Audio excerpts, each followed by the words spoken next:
Hello and welcome all. My name is Vinod and today we are going to talk about IAS 16 Property, Plant and Equipment PPE. Before we move to the main part of today's discussion, let's talk about the table of content that we are going to discuss today. First, we will be starting with definition of PPE given by IAS 16. And then after we talk about the recognition criteria of PPE. And then after we talk about measurement. Under measurement, there will be two types of measurement: initial measurement and the subsequent measurement. Then after we talk about the depreciation, method of depreciation and where to charge depreciation. And then after we will discussing the recognition criteria given by IAS 16. And finally, we will talk about the disclosure given by IAS 16 in financial statement. Now let's understand the definition of PPE given by IAS 16. PPE are the tangible items that are held for use in the production or supply of goods or services, or for rental to others, or for administrative purpose, and are expected to be used during more than one period.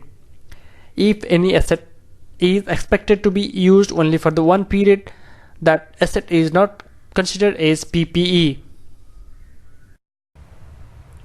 Now let's talk about the PPE recognition criteria given by IAS 16.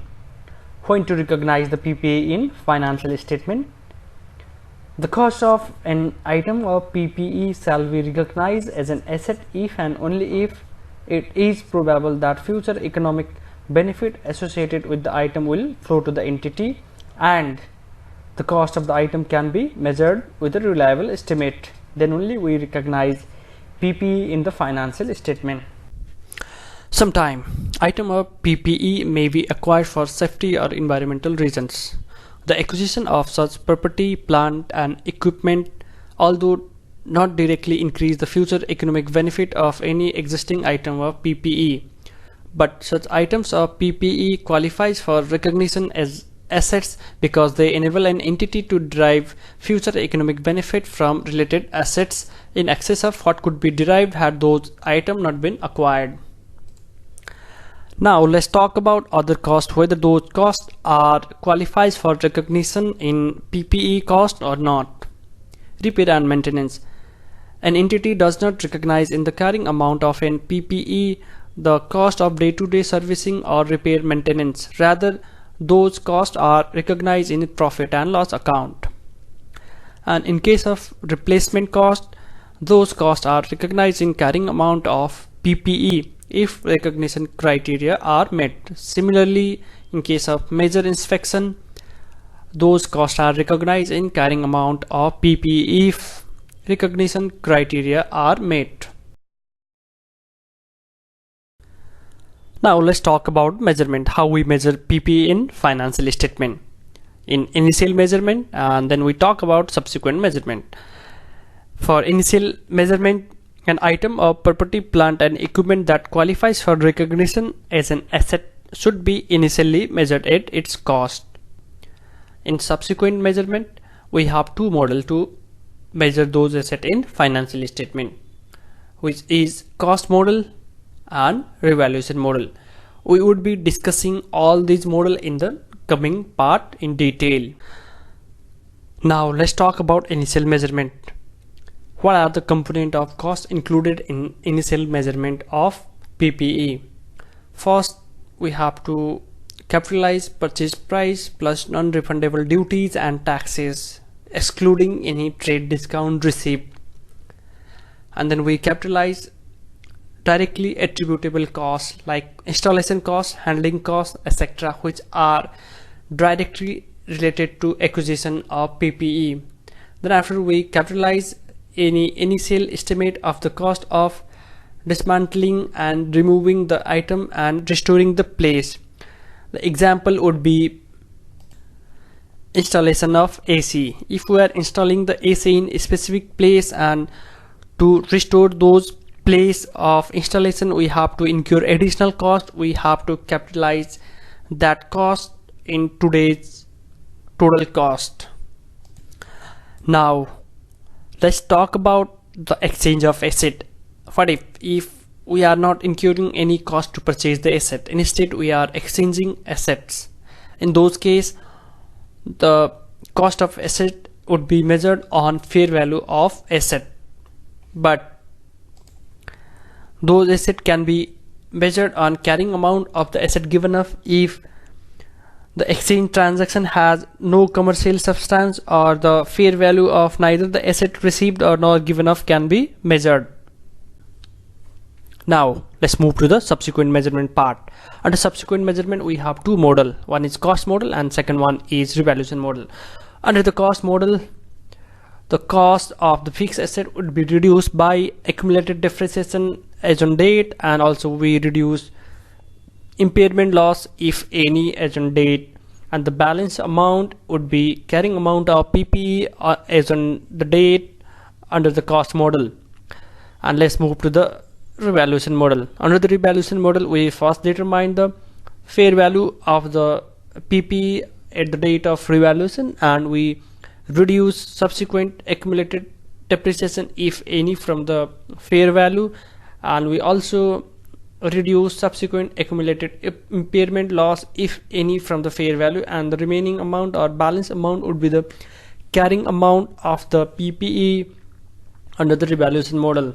And one important thing under revaluation model is if we are revaluating any asset under the class, we have to revaluate entire class of PPE, and we can't leave any specific asset under the class of asset undervalued.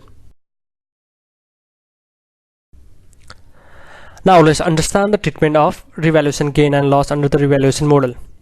Treatment would be different for first time revaluation and subsequent revaluation. Let's start with the first time revaluation. Increase in carrying amount of PPE should be recognized in other comprehensive income and accumulated in equity. And in case of decrease in carrying amount of asset as a result of revaluation, the decrease should be recognized in profit and loss account. Now let's move to the subsequent revaluation. In case of subsequent revaluation, we have to check the type of previous revaluation. If an asset's carrying amount is increased, the increase is recognized in profit and loss account. To the extent revaluation decrease previously recognized in profit and loss account, in our case which is $2,000, and the balance amount is recognized in OCI which is $3,000. And in case of no previous downward revaluation, total amount is recognized in OCI which is gain of $5,000. If an asset's carrying amount is decreased or downward revaluation, the decrease is recognized in OCI. To the extent revaluation surplus previously recognized in OCI account, if any, in our case $2,000, and the balance should be recognized in profit and loss account which is $3,000. And in case of no previous upward revaluation, total downward revaluation would be charged to profit and loss account, in our case which is $5,000. Now let's talk about depreciation. What is the depreciation and why we charge depreciation, and what are the various depreciation methods? First we start with the definition of depreciation. Depreciation is allocation of depreciable amount over its useful life on a systematic basis, and depreciable amount is cost of asset minus residual value, and useful life is expected period of use of an asset or number of production units, and a systematic basis is method of depreciation which reflect uses of asset on a systematic basis, and the residual value means estimated amount on disposal less cost of disposal. Let's understand the depreciation in detail. When to start depreciation, when to stop depreciation, and the various depreciation method. First we start with when to start depreciation. Depreciation is start when asset is available for use, or when it is in the location and condition necessary for it to be capable of operating in the manner intended by management. And we stop charging depreciation from the date when the asset is held for sale or the asset is derecognized from the financial statement. Therefore, depreciation does not stop when the asset becomes idle or it is retired from active use, unless the asset is fully depreciated. Now let's understand the various depreciation method. We have three methods, which are straight line, diminishing balance method, and the unit of production method. In case of straight line method, amount charged to P&L would be constant over the useful life of assets.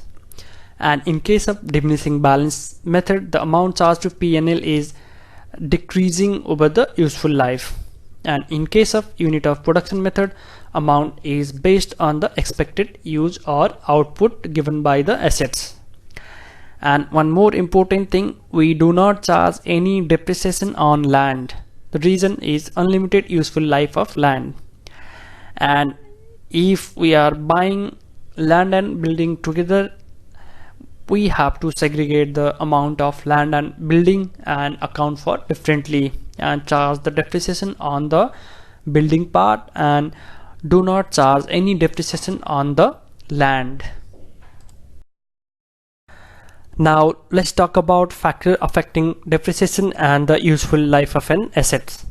First point that affect the depreciation amount is expected uses of the asset and expected physical wear and tear due to environmental change and uses of an asset. Technical or commercial obsolescence due to change in technology and the change in demand. Legal or similar limits on the uses of assets. The residual value, depreciation method used, and the useful life of an asset should be reviewed at least at each financial year end. And in case of significant change from previous estimate, same should be accounted as change in accounting estimate and charged to profit and loss account in line with IAS 8. Now let's understand the derecognition criteria of PPE when to remove PPE from the financial statement. The carrying amount of an item of PPE shall be derecognized on disposal of PPE or when no future economic benefit are expected from its use or disposal. And the gain or loss arising from the derecognition of an item of PPE shall be included in profit and loss when an item is derecognized and shall not be classified as revenue but reflected as a separate line item in profit and loss account. And the profit and loss account balance would be the difference between the net disposal proceed and the carrying amount of an asset. Now let's talk about disclosure requirement of IAS 16. General disclosure and the item stated at revalued amount. For the general disclosure, financial statement should disclose for the each item of PPE measurement base used, depreciation methods used, useful lives or the depreciation rates used, reconciliation of carrying amount at beginning and the end of the period showing additions of the assets, acquisition through business combination, increases or decreases resulting from revaluations, impairment loss, depreciations, other changes if any. And for the item stated at the revalued amount, the financial statement should disclose the effective date of the revaluation, whether or not independent valuer was involved, the revaluation surplus if any. So that's the end of IAS 16 PPE presentation, and I hope you found it useful. If you have any queries and suggestions, please feel free to leave your comments. Thanks for watching. See you all in the next video.